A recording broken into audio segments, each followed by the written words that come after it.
দুদিন বাড়ি ছিলাম না, আর কতগুলো পার্সেল এসছে দেখো। তো এর আগের পার্সেলটা দেখিয়েছিলাম যে আমি আমার ভাইয়ের জন্য একটা হেডফোন অর্ডার করেছিলাম, আর তার সাথে বলেছিলাম যে আরও একটা পার্সেল আসবে রাখি স্পেশাল।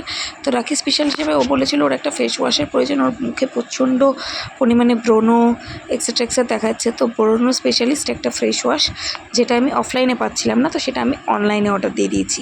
তো সেটা রাখি চলে গেছে, তাই কী হয়েছে তার অনেক পরে পেয়েছি।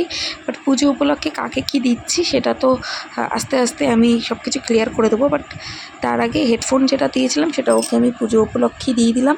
ওগুলো থাক দিদি, ফোটাতে আবার যা নেওয়ার নেব, এখন পুজো উপলক্ষে ওটা নিয়ে নিই। আর রাখি স্পেশাল উপলক্ষে নয়, এই ফেস ওয়াশটাই তুই আমায় দিলি। তো যাই হোক, যেমন কথা তেমনি কাজ। তো ফেস ওয়াশটা লোটাসের, কিন্তু এটা বের করতে গিয়ে আমার মাথার ঘাম পায়ে ঝরে গেল। ফাইনালি কিন্তু এটা বেরোলো।